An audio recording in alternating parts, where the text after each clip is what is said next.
Hi good morning friends. आज मस्त ready होऊन आम्ही निघालो होतो फादर्स डे सेलिब्रेशनच्या पार्टीसाठी. आम्ही मैत्रिणीच्या घरी चौघींनी मिळून ठरवलं होतं की आज आपापल्या नवऱ्याला थोडंसं फादर्स झाल्याचं सुख, थोडंसं आनंद फील करून देऊया. मग आम्ही निघालो तृप्तीच्या घरी. तृप्तीच्या घरी सगळी पार्टी अरेंज केलेली होती. बघा तिच्या घराच्या बाहेर किती मोठे झाड आहेत आणि एकदम हिरवळ आहे छान अशी.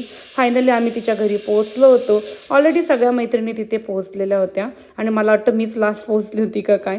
सो आम्ही चौघींनी मिळून हे सगळं काही प्लॅन केलेलं होतं आणि मुलं पण फार एक्सायटेड होते भेटायला एकमेकांना. आम्ही नेहमी भेटतच असतो एकमेकांना, पण तरी पण एकमेकांना एक वीक जरी नाही भेटलो तरी करमत नाही.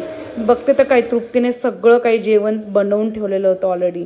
साऊथ इंडियन मेनू होता तिचा, त्यामध्ये तिने हे पाणीपुरी ठेवलं होतं. हे बघून तर मी खूप सरप्राईज झाली आणि मला आवडलं पण. हे पाणीपुरीचं पाणी येत राहणार आणि हात वगैरे न काही खराब होता मस्त पाणीपुरी पण खाल्ली जात होती. आणि पाणी तर इतकं टेस्टी झालं होतं. सगळं काही जेवण घरी बनवलेलं होतं तिने एकटीने, तृप्तीने. आम्ही कोणतीही गोष्ट याच्यातून बाहेरून आणलेली नव्हती. पुऱ्यासुद्धा घरी बनवल्या होत्या. पाणीपुरी म्हटल्यावर तर लाईन लागणारच. मग सगळ्यांनी पाणीपुरी खाल्ली आणि मुलं आज स्वतः केक बेक करणार होते आपल्या पप्पा लोकांसाठी, कारण की आम्ही बाहेरून केकसुद्धा नव्हता आणलेला. सो सगळे मुलांनी मस्त मिळून एकेकाला एक एक कामं दिलेली. कोणाला ऑइल टाकायला, कोणी अंडी फोडायला, कोणाला असं पावडर वगैरे टाकायला. आता मुलं म्हटलं तर थोडंफार भानगडी तर होणारच, ते पण चालू होतं. पण गार्गीचा हा डिपार्टमेंट होता कारण की ती बेकिंगमध्ये एक्सपर्ट आहे. सो ती सगळं काही हे बघत होती आणि माझा डिपार्टमेंट तर होता मस्त फोटो आणि व्हिडिओ करायचा. मी त्यात बिझी होती.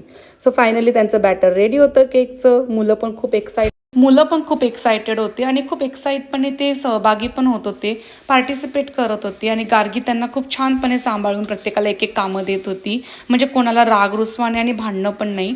आणि त्यानंतर फायनली केक हा रेडी होता बऱ्याच वेळानंतर आणि त्यावर मस्त हॅपी फादर्स डे असं लिहिलं आणि सगळ्यांना केक कापायला बोलवलं. हा केकचा प्लॅन घरीच बेक करायचा हे पण त्यांच्यासाठी सरप्राईज होतं, त्यामुळे ते लोक पण खूप खुश होते. त्यानंतर हे जे अमायराच्या बाजूला ते शिफानीचे सासरे जे इंडियातून आलेले, त्यामुळे त्यांना सुद्धा खूप छान वाटत होतं की आम्ही इथे एवढं एकत्र मस्त राहतो. त्यानंतर ऑफकोर्स पार्टी म्हटल्यानंतर तर गेम्स येणारच. आणि हा गेम खेळताना एवढी मज्जा आली आम्हाला.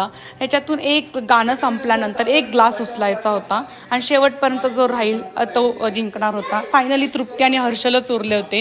काकांना म्युझिक वाजवला नाही तर आम्ही ताट वाजवायला ठेवलं होतं, त्यांना पण मज्जा येत होती आमच्यासोबत. फायनली हर्षल हा गेम जिंकले होते आणि खूप मज्जा आली हा गेम खेळताना. असेच आम्ही भरपूर गेम्स खेळलो ॲक्च्युली, नॉट फक्त एकच. सगळे गेम्स खेळल्यानंतर आता खूप थकलं, दुपार होऊन गेली होती. नंतर मस्त फोटो काढले आणि त्यानंतर निघालो घरी जायला.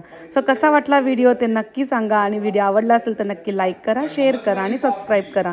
आणि सगळ्यांना हॅपी फादर्स डे.